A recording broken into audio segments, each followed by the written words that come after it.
Hello dears, welcome back to ISKC English. ഇന്ന് നമ്മൾ ചെയ്യുന്നത് ഒരു സെൽഫ് ഇൻട്രോ, അതായത് ഒരു ഇൻട്രൊഡക്ഷൻ. എങ്ങനെ നമുക്ക് സെൽഫ് ഇൻട്രൊഡ്യൂസ് ചെയ്യാം. അപ്പോൾ നമ്മളോട് നിങ്ങൾക്കറിയാം, ഇതിനു വേണ്ടി ചോദിക്കുന്ന ക്വസ്റ്റ്യൻ ആണ് ഇൻട്രൊഡ്യൂസ് യുവർ സെൽഫ്.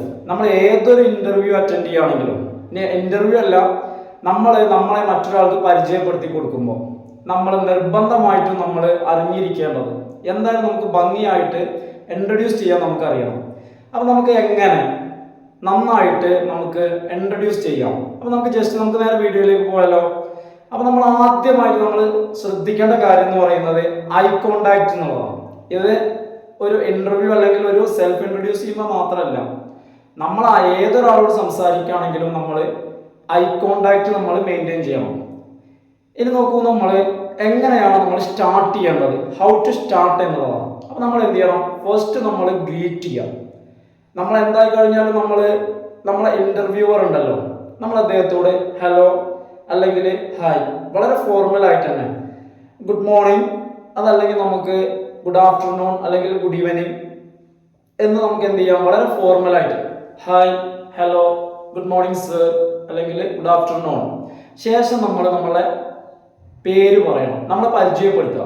അപ്പോൾ നമുക്ക് അതിന് പല രീതികളുണ്ട്. അപ്പോൾ നമുക്ക് വളരെ സിമ്പിളായിട്ട്, ഇപ്പം ഞാൻ പറയുകയാണെങ്കിൽ വളരെ സിമ്പിളായിട്ട് ഞാൻ എൻ്റെ പേര് പറയും, ഐ ആം ഇസാഖ്.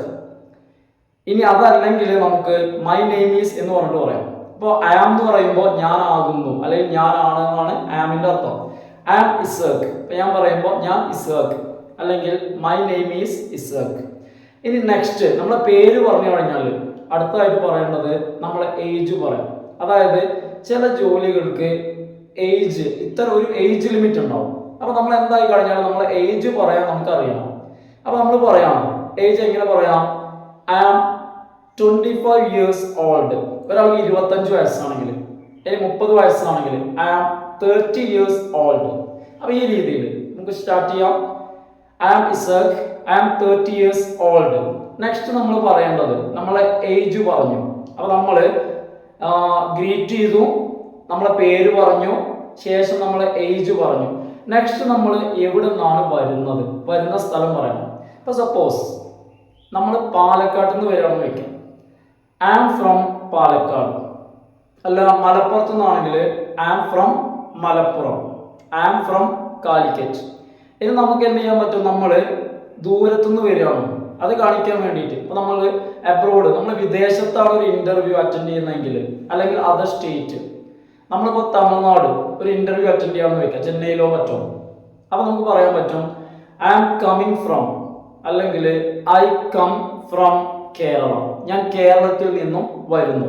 ഈ രീതിയിൽ അല്ലെങ്കിൽ സിമ്പിളായിട്ട് നമുക്ക് എന്ത് പറയാം? I am from Palakkad, I am from Malappuram. ഈ രീതിയിൽ നമുക്ക് പറയാൻ പറ്റും. നമുക്ക് ഇത് കഴിഞ്ഞാൽ നെക്സ്റ്റ് പറയേണ്ടത് നമ്മൾ ഇപ്പോൾ എന്ത് ചെയ്യുന്നു, അറ്റ് പ്രസന്റിൽ നമ്മൾ എന്ത് ചെയ്യുന്നു. ഇതിൽ നമ്മൾ പറയുന്നത് കറന്റ് സ്റ്റാറ്റസ് എന്നാണ് പറയാം. അപ്പോൾ നമ്മളിപ്പോൾ ഏത് കമ്പനിയിൽ, ഉദാഹരണത്തിന് ഞാൻ അയാടെക് എന്ന് പറയുന്ന കമ്പനിയിലാണ് വർക്ക് ചെയ്യുന്നതെന്ന് വെക്കാം. അപ്പോൾ നമുക്ക് പറയാൻ പറ്റും ഐ വർക്ക് അറ്റ് അയാടെക്. അല്ലെങ്കിൽ നമ്മൾ അയാടെക്കിലെ മാനേജറാണെന്ന് വെക്കാം, I am a manager at Ayatech, I am a sales manager at Ayatech, I am an accountant at Ayatech. ഈ രീതിയിൽ ഇപ്പം ഞാൻ നേരത്തെ പറഞ്ഞു ഐ ആം എന്ന് പറഞ്ഞു കഴിഞ്ഞാൽ ഞാനാണ് അല്ലെങ്കിൽ ഞാൻ ആകുന്നു എന്നാണ് ഐ ആം എന്നുള്ളതിൻ്റെ അർത്ഥം. അപ്പോൾ നമുക്ക് നമുക്ക് ഇത്തരത്തിൽ നമ്മൾ സെൽഫ് ഇൻട്രൊഡ്യൂസ് ചെയ്യുമ്പോൾ ഐ എന്നുള്ളത് ആം എന്നുള്ളത് നമുക്ക് പല ഇടങ്ങളിലായിട്ട് നമ്മൾ ഉപയോഗിക്കുന്നുണ്ട്. ഇപ്പം നമ്മൾ പറഞ്ഞത് കറണ്ട് സ്റ്റാറ്റസ് ആണ് പറഞ്ഞത്. പിന്നെ നമ്മൾ നെക്സ്റ്റ് പറയേണ്ടത് പ്രധാനപ്പെട്ട ഒരു ഫീൽഡ് എന്ന് പറയുന്നത് നമ്മളുടെ ക്വാളിഫിക്കേഷനാണ്, അതായത് നമ്മളുടെ ഹയർ എഡ്യൂക്കേഷണൽ ക്വാളിഫിക്കേഷൻ.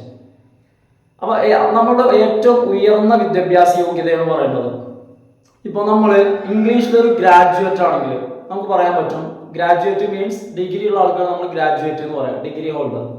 അപ്പോൾ നമുക്ക് പറയാം I am a graduate in English. ഇപ്പോൾ കൊമേഴ്സിൽ ഗ്രാജുവേറ്റ് ആണെങ്കിലോ, അതായത് BCom കഴിഞ്ഞ ഒരാളാണെങ്കിൽ I am a graduate in commerce. ഇനി അതല്ല, ഒരാൾ PG കഴിഞ്ഞ ആൾ, പോസ്റ്റ് ഗ്രാജുവേറ്റ്. ഇപ്പോൾ ഇംഗ്ലീഷിലാണെങ്കിൽ I am a post graduate in English, I am a post graduate in commerce. ഈ രീതിയിലൊക്കെ നമുക്ക് നമ്മളുടെ എഡ്യൂക്കേഷണൽ ക്വാളിഫിക്കേഷൻ നമുക്ക് പറയാൻ പറ്റും. നെക്സ്റ്റ് നമുക്ക് പറയാനുള്ളത് എക്സ്പീരിയൻസ് ആണ്. അപ്പോൾ നമ്മളെ എക്സ്പീരിയൻസ്, ഇപ്പോൾ എനിക്ക് ജസ്റ്റ് എക്സാമ്പിൾ പറയുകയാണ്, ഒരു 10 years എക്സ്പീരിയൻസ് എനിക്ക് ടീച്ചിങ്ങിലുണ്ടെങ്കിൽ നമുക്ക് പറയാൻ പറ്റും, അല്ലെങ്കിൽ എനിക്ക് പറയാൻ പറ്റും, I have 10 years experience in teaching. ഒരു 5 വർഷത്തെ എക്സ്പീരിയൻസ് എനിക്ക് സെയിൽസിലുണ്ടെങ്കിൽ I have 5 years experience in sales. അല്ലെങ്കിൽ 2 years എക്സ്പീരിയൻസ് അക്കൗണ്ടിങ്ങിൽ ഉണ്ടെങ്കിൽ I have 2 years experience in accounting. ഈ രീതിയിൽ നമുക്ക് ഇപ്പോൾ ഏകദേശം പ്രധാനപ്പെട്ട ഒരു 5 ഫീൽഡ്സ് ഞാൻ ഇപ്പോൾ പറഞ്ഞിട്ടുണ്ട്. അപ്പോൾ ഇത് കഴിഞ്ഞാൽ നമ്മൾ ഇന്റർവ്യൂ നമ്മൾ തുടർന്ന് പോവുകയാണെങ്കിൽ നമുക്ക് നമ്മളെ ഫാമിലിയെ കുറിച്ച് പറയാം, അതുപോലെ തന്നെ നമ്മളെ ഹോബീസ് പറയാം, ഇത്തരം കാര്യങ്ങൾ.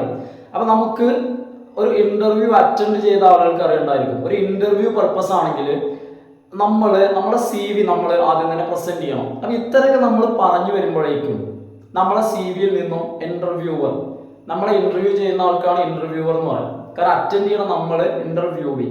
അപ്പോൾ നമ്മളോട് ക്വസ്റ്റ്യൻസ് ചോദിച്ചിട്ടുണ്ടാവും. അപ്പോൾ നമ്മളെ CV-യിൽ നിന്നും അപ്പോൾ കറക്റ്റായിട്ട് നമുക്ക് അറിയുന്ന കാര്യങ്ങൾ മാത്രമേ നമ്മുടെ CV-യിൽ നമ്മൾ ഉൾപ്പെടുത്താൻ പാടുള്ളൂ. കാരണം നമ്മളോട് ചോദിക്കുമ്പോൾ അത് നോക്കി ക്വസ്റ്റ്യൻസ് ചോദിക്കുമ്പോൾ കൃത്യമായിട്ട് നമുക്ക് മറുപടി നമുക്ക് നൽകാൻ പറ്റണം.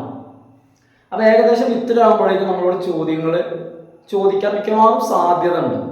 അപ്പോൾ അതുകൊണ്ട് തന്നെ പ്രധാനപ്പെട്ട ഒരു 8ഓളം ഫീൽഡുകൾ ഇപ്പോൾ ഏതൊക്കെയാണെന്ന് വെച്ച് കഴിഞ്ഞാൽ, ആദ്യം പൊതുവെ ജനറലായിട്ട് പറഞ്ഞ കാര്യമാണ് ഐ കോണ്ടാക്റ്റിൻ്റെ കാര്യം, കോമൺ ആയിട്ട് പറഞ്ഞതാണ്. പിന്നെ നെക്സ്റ്റ് ഗ്രീറ്റ് ചെയ്യുക എന്നുള്ളത്, അതുപോലെ തന്നെ പിന്നെ നമ്മളെ പേരെന്താണ്, നമ്മളെ ഏജ്, നമ്മൾ എവിടുന്ന് വരുന്നു, പിന്നെ നമ്മളുടെ കറണ്ട് സ്റ്റാറ്റസ്, നമ്മളെ ക്വാളിഫിക്കേഷൻ, നമ്മളെ എക്സ്പീരിയൻസ്, ഇത്തരം കാര്യങ്ങൾ നമ്മൾ നിർബന്ധമായിട്ടും ഉൾപ്പെടുത്തേണ്ട കാര്യങ്ങളാണ്. അപ്പോൾ നമ്മളൊരു സെൽഫ് ഇൻട്രൊഡ്യൂസ് ചെയ്യുന്നതിന് മുൻപ് എന്തെല്ലാം ഉൾപ്പെടുത്തണം എന്നുള്ളൊരു വ്യക്തമായ ധാരണ നമ്മൾ തീർച്ചയായിട്ടും നമുക്ക് വേണം. അപ്പോൾ അങ്ങനെ വരുമ്പോൾ നമുക്ക് ഈ ഒരു സെൽഫ് ഇൻട്രൊഡ്യൂസ് ചെയ്യുന്നതിൽ ഒരു ലാഗ് വരില്ല. കൃത്യമായിട്ട് എന്ത് ചെയ്യാൻ പറ്റും, നമുക്ക് വൺ ബൈ വൺ ആയിട്ട് നമുക്ക് പ്രസന്റ് ചെയ്യാൻ പറ്റും. കാരണം പിന്നെ അതേപോലെ തന്നെ നമുക്കൊരു ഫ്ലോ നമുക്ക് കീപ്പ് ചെയ്യാനും പറ്റും. അപ്പോൾ ഏകദേശം ഒരു സെൽഫ് ഇൻട്രൊഡ്യൂസ് ചെയ്യുമ്പോൾ നിങ്ങൾക്ക് ശ്രദ്ധിക്കേണ്ട കാര്യങ്ങൾ വളരെ സിമ്പിളായിട്ട് ഞാൻ ഈ വീഡിയോയിൽ ഉൾപ്പെടുത്തിയിട്ടുണ്ട്. അപ്പോൾ നിങ്ങൾ വീഡിയോ ഒന്ന് കണ്ടു കഴിഞ്ഞാൽ നിങ്ങളുടെ അഭിപ്രായങ്ങളൊക്കെ ഒന്ന് കമൻറ്റ് ചെയ്യുക. അപ്പോൾ ഇത്തരത്തിലുള്ള പല വീഡിയോസ് ഈ ചാനലിൽ നമുക്ക് അപ്ലോഡ് ചെയ്യേണ്ടതുണ്ട്. അപ്പോൾ ഒന്ന് നിങ്ങൾ എന്ത് ചെയ്യുക, ഒന്ന് കമൻറ്റ് ചെയ്യുക, അതുപോലെ തന്നെ നിങ്ങളൊന്ന് ലൈക്ക് ചെയ്യുക, അതുപോലെ തന്നെ ഒന്ന് സപ്പോർട്ട് ചെയ്യുക. Okay, thanks for watching.